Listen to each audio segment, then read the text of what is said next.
إن الحمد لله نحمده ونصلي على رسوله الكريم أما بعد فأعوذ بالله من الشيطان الرجيم بسم الله الرحمن الرحيم. Welcome to Quran Page a Day.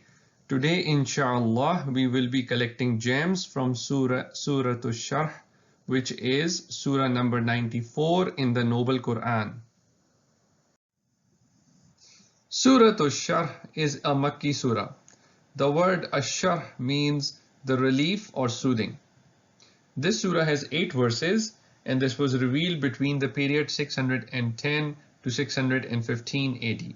As part of the revelation background of this surah, this is one of the surahs that were revealed in the first few years of the prophethood of Rasulullah sallallahu alaihi wasallam. This surah is also sometimes called Suratul Inshara or Surah Alam Nashrah. This surah is special because in this Allah subhanahu wa ta'ala talks directly to Rasulullah sallallahu alaihi wasallam about the special blessings and mercies Allah subhanahu wa ta'ala gave him. Some of the other surahs where Allah subhanahu wa ta'ala addresses this is Suratul Kawthar, Suratul Doha. And this makes this surah very, very special.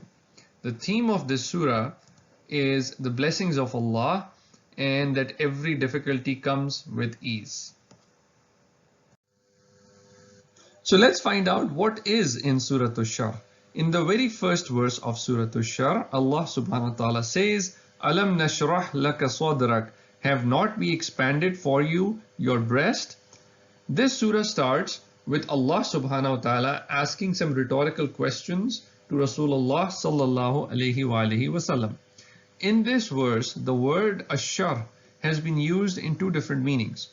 One meaning of the word Ash-Sharh, which is also in a couple of other surahs, is taken as that Allah subhanahu wa ta'ala, when He wants to bless somebody, He grants them or opens their heart to Islam and shows them the light and guidance so that one can free oneself from every kind of distraction and be satisfied with Islam as the only right way of life.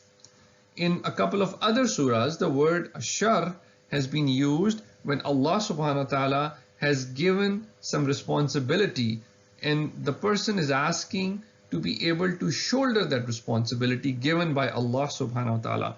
This is there in the famous dua of Musa alayhi salam when he makes this dua to Allah subhanahu wa ta'ala, Rabbi shrah li sadri, when he's asking Allah subhanahu wa ta'ala to give him the ability to carry the message to the tyrant Fir'aun and to other disbelievers.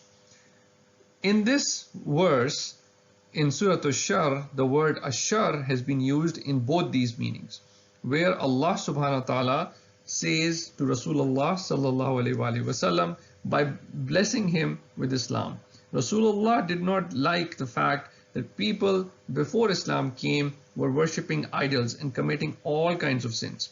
There were other people who were on the right religion at that time, but still Rasulullah sallallahu alaihi wasallam was not satisfied yet.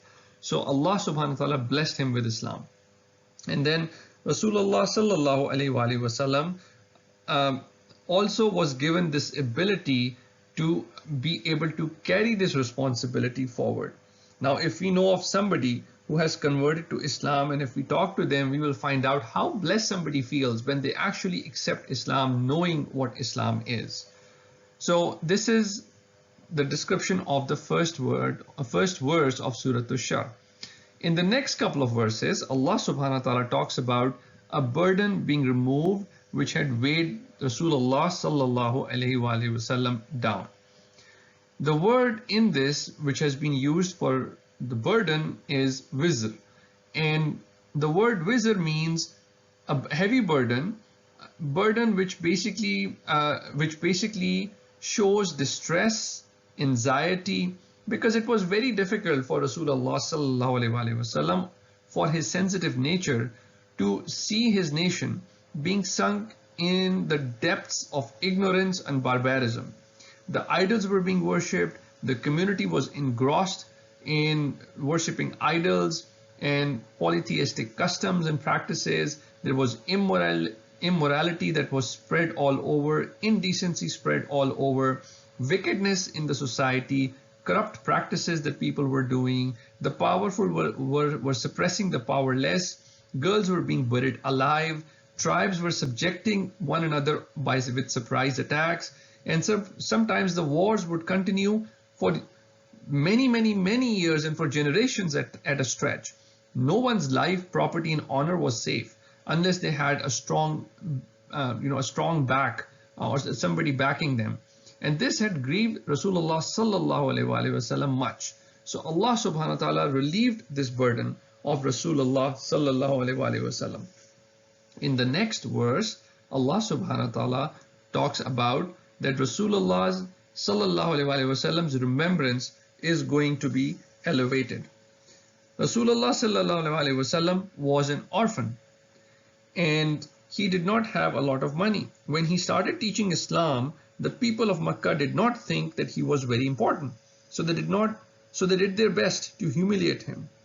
But Allah subhanahu wa ta'ala had other plans. He made Rasulullah sallallahu alaihi wasallam the last and greatest prophet sent to mankind. Now, these verses were revealed at a time when no one could even conceive how this one unique individual who had just a few followers confined only to the city of Makkah would be exalted throughout the world, and what kind of a high fame he would achieve. But Allah subhanahu wa ta'ala gave Rasulullah sallallahu alaihi wasallam this good news that under those very conditions, this would be fulfilled in a very strange way. And there were many ways that Allah subhanahu wa ta'ala implemented this. There were disbelievers who used to call people by telling them that do not follow the message that this person is communicating, and actually advertising the name of Rasulullah sallallahu alaihi wasallam to people who did not even know him to begin with. And this is how people who came to Makkah started knowing Rasulullah sallallahu alaihi wasallam, who came from other cities, and then started seeing his characteristics and started accepting Islam. So they actually helped spread the message and this communication coming from Rasulullah sallallahu alaihi wasallam.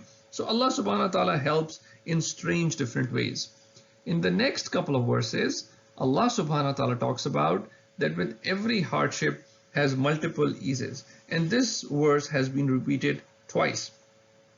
In this, Allah subhanahu wa ta'ala is reminding Rasulullah and us also that he always makes things easy after he tests us with some difficulty.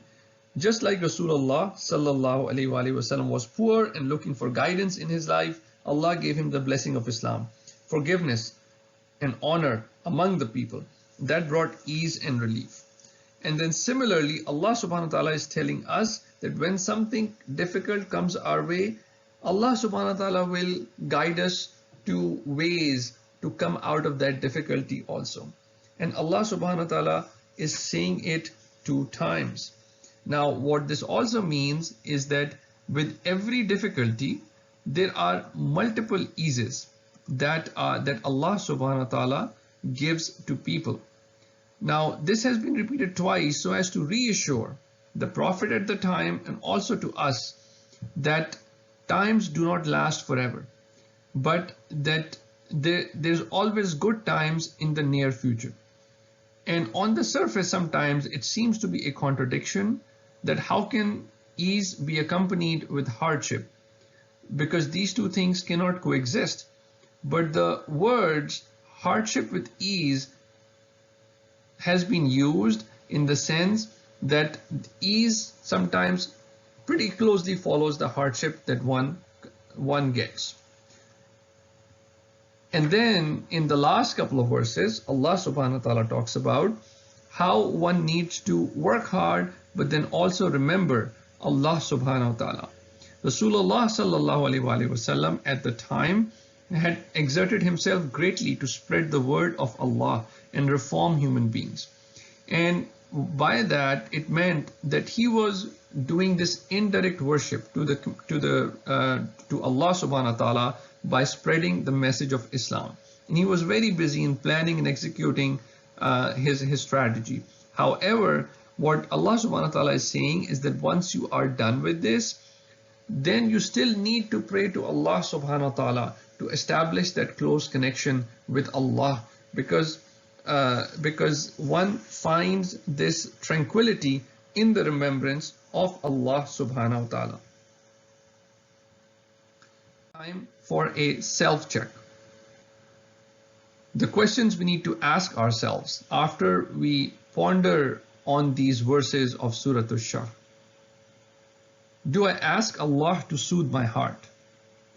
Do I ask Allah to remove burdens from me? Do I trust Allah to provide multiple eases out of every difficulty?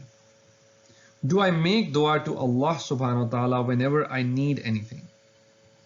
Do I remember Allah many times in a day?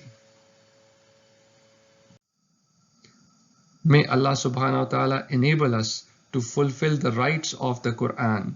Subhanakallahumma wa bihamdika nashhadu an la ilaha illa anta nastaghfiruka wa natubu ilayk. Assalamu alaikum wa rahmatullahi wa barakatuh.